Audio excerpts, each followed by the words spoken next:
you could say that I'm a bit of a fan of the Blue Bomber. Mega Man is one of my all-time favorite video game characters, if not my all-time favorite video game character. And there are so many amazing games just from the core Mega Man franchise that I love.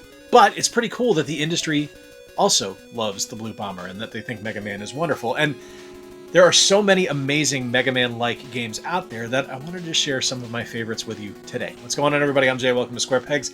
Now, I could have gone back all the way to the NES with games like Shatter Hand or Power Blade, but I wanted to stick with more modern stuff. So things on like the Switch 2, the Switch, the PS5, and the Xbox Series, or the PS4 and the Xbox One as well. So I got a bunch of modern Mega Man style games that I want to share with you, and we're going to check them out right now. And we're starting things off with a very, very fun game called Bat Boy. Bat Boy is interesting because Bat Boy is a bit of a love letter to two games, because it's not only a love letter to Mega Man, it's also a love letter to Shovel Knight. And I think the similarities are very apparent when you think about the game of Shovel Knight and you look at this one, because there's a lot. There's a lot that is, we'll say, borrowed from Shovel Knight and utilized in Bat Boy, whether it's the map traversal or the, shall we say, bouncing off of the enemies when you jump, like Shovel Knight does when he does the downward thrust with the shovel. It's definitely inspired and a love letter to Shovel Knight. But you know what? It's definitely got some Mega Man roots as well, because the different power-ups that you get when you beat the bosses, the way that the levels are laid out, the combat, the movement, all of it, it feels like something right out of Mega Man. And I appreciate it for that. And this is a really cool game. This is one that I hadn't really heard of before up until a couple of weeks ago. And it's kind of the impetus behind what this entire video was, because learning about this made me think, you know what, there's a whole lot of really great Mega Man-like games out there, and Bat Boy is one of them. Another one as well is Mighty Gunvolt Burst. Now, any of the Azure Striker Gunvolt games could have been on here because they're all wonderful. I almost put the double pack on here from the Switch because I think it's just such a signature experience and such a classic kind of run-and-gun shooter kind of game like Mega Man is. But I wanted to call out Mighty Gunvolt Burst because it's not only an Azure Striker Gunvolt game, it's also a Mighty No. 9 game. In fact, it's the best Mighty No. 9 game. And I think that should be commended, because for something that just didn't work, you know, Mighty No. 9 was a lot of things, but excellent is not one of them. It was ambitious. I don't think anyone can deny that, but it just didn't stick the landing. But this one here, Mighty Gunvolt Burst, kind of borrows the good parts of Mighty No. 9 and the great parts of Azure Striker Gunvolt and puts it in an 8-bit presentation, and you get a fantastic game out of it, and that's something to be really, really celebrated. Another thing to be celebrated as well is Berserk Boy. Now, I've talked about Berserk Boy a lot on this channel in the past. It's one of those games that, to me, is such a loving tribute to the Mega Man X series that it's an undeniable experience for anyone that plays it.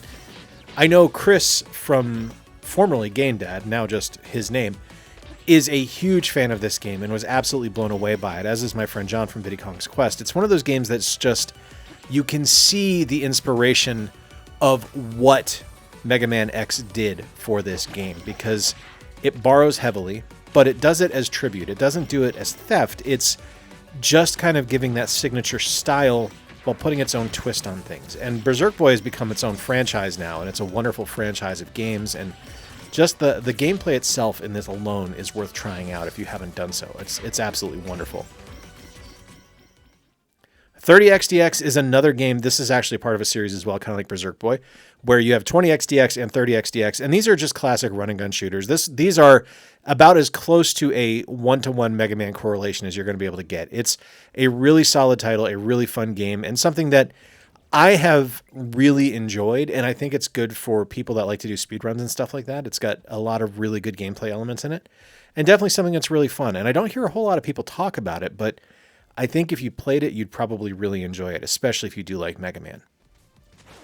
Gravity Circuit is one of those games that I picked up on a whim on Amazon. It was one of the ones that was like, when they had their big sales on video games, there's always fun stuff you can find on the Switch where it's like, hey, this is only $10. I was like, yeah, what the hell, I'll give it a shot.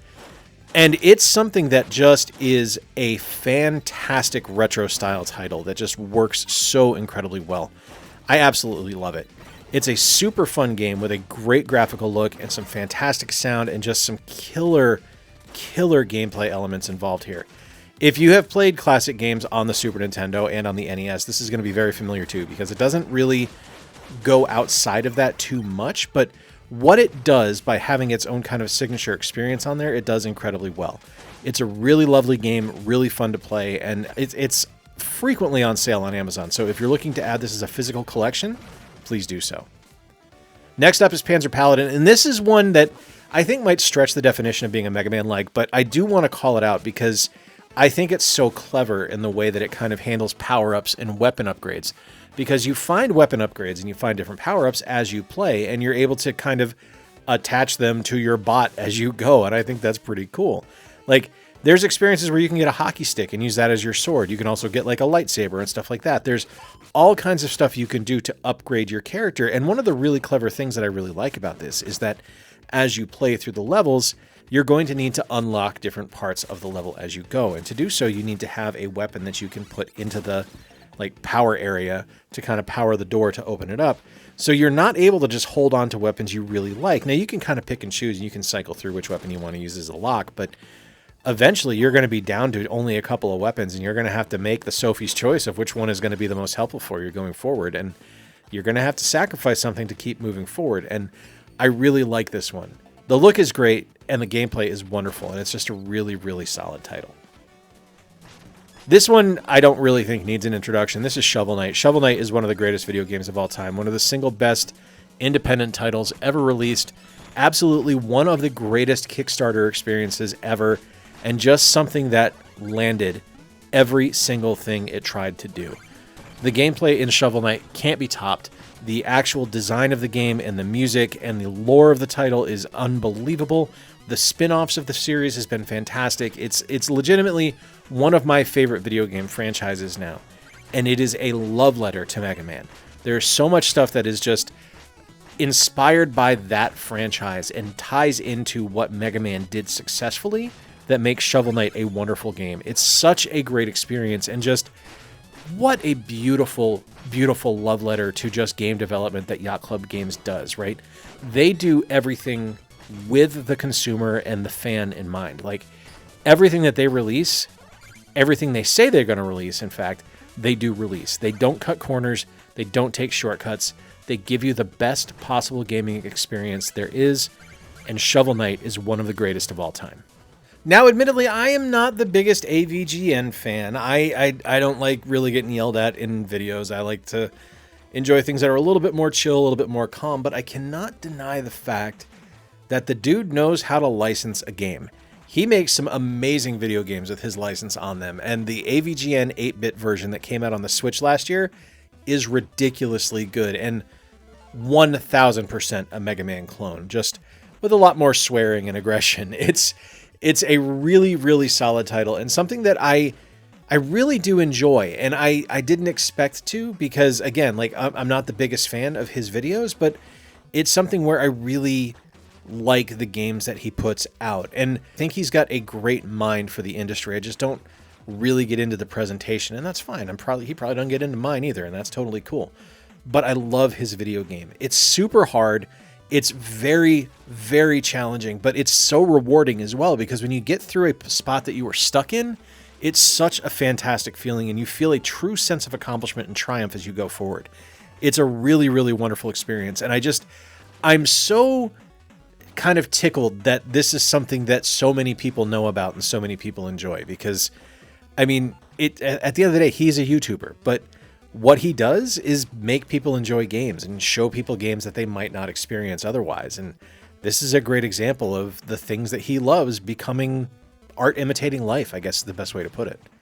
I have talked about this game so many times on my channel, but I can't sing the praises of C.A.R.L enough, because it's legitimately such a just marvelous, marvelous game. And while I am calling it a Mega Man-like, I do want to point out that it's actually a lot more in tone with things like Super Paper Mario and games like that. There's definitely Mega Man inspiration here, don't get me wrong, but it feels more like Super Paper Mario to me. I think it is such a just a truly special game made by a wonderful person, and it's a fun game. I just love it. I've put so many hours into it. I've gone through and beaten it and then deleted my save and started over because I just enjoy it so much. It's just a brilliantly designed game. Nintendo, crushed it on C.A.R.L, and I can't wait to see what he does next. I'm really excited for the physical when it eventually releases from Premium Edition. I love it. It's such a wonderful game. If you haven't played it, you need to, because it's an important game. It's one of those things, kind of like AVGN, with a YouTuber making a game. I think it could have easily been overlooked, but what we got was someone who took their passion for the industry and their passion for the art of video games and made something really, really special. Elsie has flash and substance for days. It's such a beautiful game to look at, and the love that's put into it just screams classic 16-bit run-and-gun platformer. The gameplay is super solid. The look of the game is wonderful. The music in the game is really good. And there's some really nice kind of touches of throwing the modern into the game while still being a 16-bit throwback, because you'll have interface experiences that are very clearly inspired by modern stuff, special effects that are big and bold and not out of a 16-bit game, where it can be a little bit jarring, but I think that's by design, because Elsie is a very kinetic game, and it's something that you want to kind of experience, that kind of crazy, overwhelming flash and sense of scale that is present from these big, huge explosions and things like that. It's a really, really solid game. It takes a little bit to get into, and it takes a little while to get going, but I really, really enjoyed it once I kind of got through the tutorial and kind of figured out the mechanics of it. It's awesome. Steel Assault should be celebrated for no other reason than it looks unbelievable. Like, this is legitimately one of the best looking retro style video games I've ever seen. Whether it's just the amazing pixel art throughout the game, the fantastic effects of the different weapons and enemies in the game as well, to the amazing CRT filter, which doesn't get called out enough for these kind of games. This game is just killer. A feast for the eyes, an absolute feast for the eyes. But it wouldn't be worth mentioning if it wasn't fun, and it really, really is. There's some amazing power-ups, amazing weaponry and things like that that you're able to collect as you go through the game. The gameplay is solid and challenging and fun. The level designs are incredibly well done. It's just fantastic across the board. One of the stronger games I've played, and another one that I just kind of took a flyer on, I saw on the eShop one day, and I just wanted to give it a shot. Or I might have been given a code for this one. Maybe I saw an ad for it and wanted to give it a shot. I don't remember. But it's one of those games that, to me, just screams why the eShop is such a wonderful place to find incredible independent games. It works, it's fun, it's solidly designed, it's an excellent game. As is Tanuki Justice. Tanuki Justice is one that I remember seeing and thinking, this could be something special, because it was very much set up like a classic NES game. And it's a classic NES game that plays a lot like Mega Man, as well as games kind of like Mario and a little bit like Ninja Kid and stuff like that. Like, it takes inspiration from a lot of spots, but to me, at the end of the day, it is a run-and-gun shooting game, and it's incredibly challenging with a wonderful design, and it's just something that feels like a classic Mega Man experience, and I just love it. It's one of those games that when I suggest it to someone, they kind of raise an eyebrow and think, no, I don't know if I'm going to play that. But when they actually try it out, they love it. And for me, it was one of those games that I enjoyed from top to bottom. I think it's fantastic. Same thing with Astronite. Astronite is a 1-bit game. That's what it's called. I don't know why it's called 1-bit, probably because it's only 2 colors. It's black and white. But it's something that when I was offered a copy of this game, it was sent to me by a company a few years back. I was really curious because I was really intrigued by the design, and I thought the look of the game was just gorgeous, but I didn't know how it was going to play. I didn't know if it was going to be something that was really fun. And when I got it in hand and I got to play it, it was one of the best platformers, best original platformers specifically, that I have played in a long time. The design of the game is great. What they are able to do with only 2 colors is absolutely remarkable, and just is such a fantastic testament to their game design abilities and just their graphical capabilities. And the gameplay is solid as well. Like, it's just a wonderful game from top to bottom, and something I have enjoyed the absolute hell out of. I think it's worth checking out. I don't know a lot of people that have played it. I can only really think of me, and I think Gamer Aimer have mentioned it on YouTube. At least, not all of us. I'm sure other people have as well, but those are the only other people that I'm really familiar with that have talked about it. But I think it's excellent, and I think a lot of people would really enjoy it if they gave it a shot. This one as well is amazing, and this is one of those incredibly solid games that, to me, is something that just was such a wonderful, like, top to bottom experience. And this is Owl Boy. Owl Boy is very much a love letter to 16-bit kind of exploration platformers that feels a little bit like Mega Man X to me. Just Mega Man X with a lot of souped up powers, right? Like, you're able to fly around. You're able to have different kind of friends that help you out, that give you different abilities as you're moving about. And it's all about exploration and finding your way through these different huge mazes of levels and fighting bosses at the end and stuff like that. It's a great, great game and something that I have had a ton of fun with. And I think it is just such a promising game and something that is just so beautifully designed that I don't hear enough people talk about. Like, when I bring it up, people always say, oh, I love Owl Boy. It's such a great game. But that's about as far as it goes. Like, I never see people feature it. And I wanted to give it its flowers here because I think it's a great game. Last on the list is one of my favorite video games of all time from one of my favorite video game franchises, and this is Shantae Half Genie Hero. Now, this is a little bit different than Mega Man, obviously. It's definitely not a one-for-one. It's not a run-and-gun shooter or anything like that. It's just kind of a traditional platformer. But for me, where it gets its Mega Man roots is the level design, the power-ups that you're able to get with the different dances and things like that, and just kind of the overall complexity of the level and the gameplay design, because it feels a lot like Mega Man to me.